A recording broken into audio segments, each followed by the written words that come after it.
Mwanaume, utashuhudia mwanamke wako akiongeza mwanaume mbele ya macho yako, kisha ataamua aendelee kuwa na wewe kama mwanaume wake wa ndoa wa pili au wa tatu, au akaishi na yule mwanaume aliyomchagua kwa muda fulani kisha arudi kwako. Na wewe mwanaume, kama umemchoka mwanamke unaishi naye, basi utahitajika ukapange mstari ili uweze kuchaguliwa na wanawake wengine. Na zoezi hili linafanyika watu wote mkishuhudia.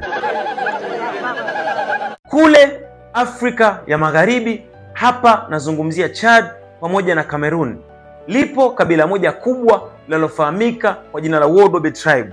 Kabila hili ndilo kabila pekee duniani linaloruhusu mwanamke kuwa na mwanaume zaidi ya mmoja, haijalishi yupo kwenye ndoa au hayupo kwenye ndoa. Hali hii hujidhihirisha kutokana na sherehe zinazofanyika kila mwisho wa mwaka.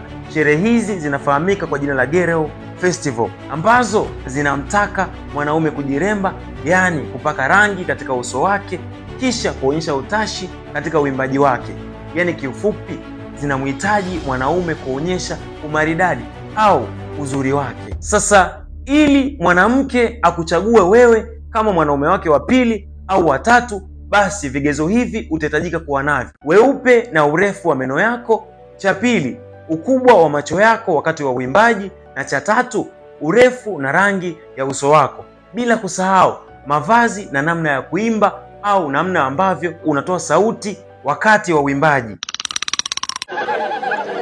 Ukiwa na vigezo hivyo, basi mwanamke atachagua aidha akufanye mwanaume wake wa ndoa wa pili, wa tatu au wa nne au hata wa tano, au akutumie kwa muda kisha arudi kwa mwanaume wake. Na mwanaume wa mwanamke yule hutoruhusiwa kufanya chochote, na shughuli hii itafanyika mbele ya uso wako.